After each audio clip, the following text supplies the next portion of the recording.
quelques questions. Ça va être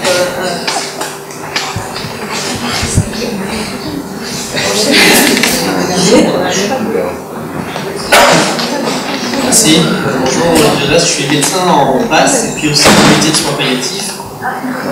Je disais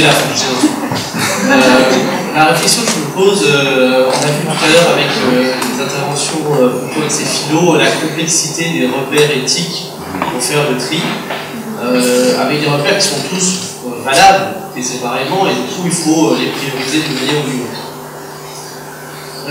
Dans la pratique professionnelle, le matin, je suis à la passe, donc il faut que je réfléchisse, trie et que j'essaye de prioriser certains critères par rapport à d'autres, à l'échelle de la passe. Et puis ensuite, l'après-midi, je vais aux soins palliatifs. Puis là, je suis un peu embêté parce que les valeurs que j'ai priorisées le matin, elles m'apparaissent un petit peu mises en défaut. Parce que je vais avoir un patient qui est en fin de vie imminente, mais qui est encore en chimiothérapie.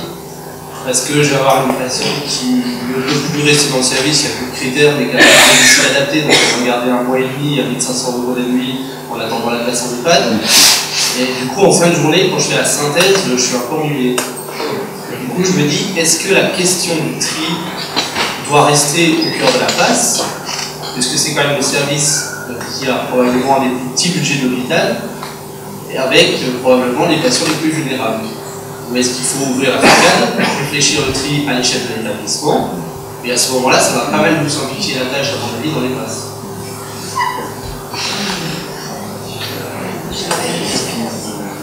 Oui, alors, merci pour ton intervention, et effectivement, c'est bien que tu aies les deux postes, et c'est intéressant. Après, j'ai pas bien compris pourquoi tu disais que c'était des critères de tri différents. Mais j'imagine que effectivement c'est l'entourage, comme ce que nous a dit Roger tout à l'heure, que c'est peut-être l'entourage qui va valoriser d'un côté pour les soins palliatifs et au final le défaut d'entourage qui pour la passe nous permet de sélectionner cette personne. Tu peux parler fort, trop bien. C'est surtout la question de la focale, à quelle échelle on réfléchit le tri. Parce que les contraintes qu'on s'impose en face en termes de tri explosent littéralement dès qu'on repasse à l'échelle de l'institution. On peut garder des patients pendant très longtemps à l'hôpital en attendant d'une place pour la alors qu'on va réadresser à la rue quelqu'un très vite. Donc les valeurs qui ont été priorisées pour les patients lambda à l'échelle de l'institution n'ont pas lieu d'être, donc ne vivent pas dans la passe. Du coup, pourquoi ce serait de nouveau au passe de se tordre l'éthique avec des situations qui sont de grande vulnérabilité, là où il y a un frein plus sympathique sur l'échelle institutionnelle. En fait, pour nous, la base c'est une consultation externe, donc de toute façon, je ne vais pas mettre à la rue les personnes. Ils y sont déjà, et au niveau institutionnel, j'ai peur que, mais peut-être que ça peut se faire, mais que, en tout cas à l'assistance publique des hôpitaux de Marseille, j'imagine que ça serait très difficile de mettre en place cela et que ça serait plus une usine à gaz qu'autre chose. Mais ah ouais, parce que je pense que c'est intéressant de voir ce que vous en pensez. En fait, je comprends vos remarques parce qu'en fait, vous soulignez qu'il y a des services qui sont extrêmement coûteux parce qu'ils sont extrêmement technophiles. Pour des bonnes raisons, parce que la mise en œuvre de toutes les techniques de réanimation permet de sauver les gens, mais elles ont un coût extrêmement élevé, alors que les passes, à la fois, n'ont pas le même appareillage technique et donc les mêmes coûts, et en plus, du fait de l'enveloppe budgétaire serrée qui est à l'heure, mettre en œuvre tout un tas de réflexions éthiques. Donc en fait, je comprends le constat à partir duquel vous partez, et j'en ai un peu parlé aussi autour de moi, et il semble que une des solutions, peut-être qu'elle va être provocante pour vous, mais on est là pour discuter, c'est est-ce que les PASS ont leur place dans le modèle hospitalier? Et enfin, et là, à nouveau, donc la question elle est à la fois socio-économique et elle se tient aussi au niveau des valeurs.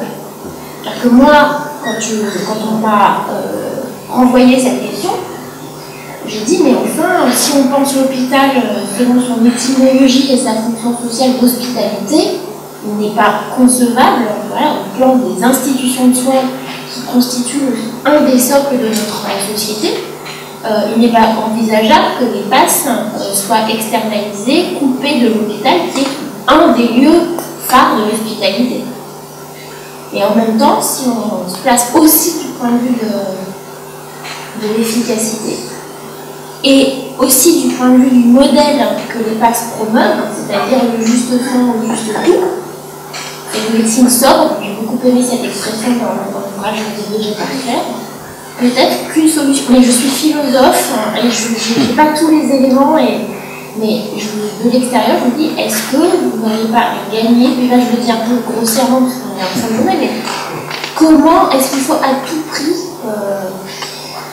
ou comment recréer en tout cas un lien qui ne soit pas destructeur pour les PASS avec l'hôpital? Est-ce qu'il faut le maintenir et comment le maintenir de manière féconde? Je propose d'organiser une journée sur ce sujet. Et peut-être, ouais, Dominique, je vais donner la parole à Roger.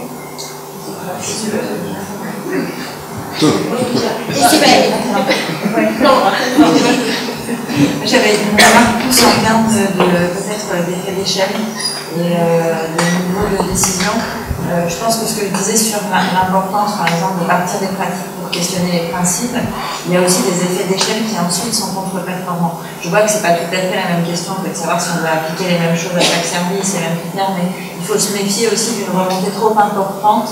Parce que si on monte trop en généralité, on perd de nouveau l'intérêt justement de partir des acteurs de terrain et de répondre à des besoins qui sont avec un accord sur les valeurs. Même si ça suscite beaucoup de discussions avant, il y a finalement un accord qui se construit autour de valeurs, autour de choix, autour de choses qui sont explicites et transparentes. Et en fait, si on monte à chaque fois en généralité, on perd cette finesse-là et on revient sur des choses qui sont le travail prescrit, l'impossibilité de choisir soi-même. Vous voyez, donc il y a aussi un effet d'échelle auquel peut-être il faut faire attention, regarder un peu de souplesse.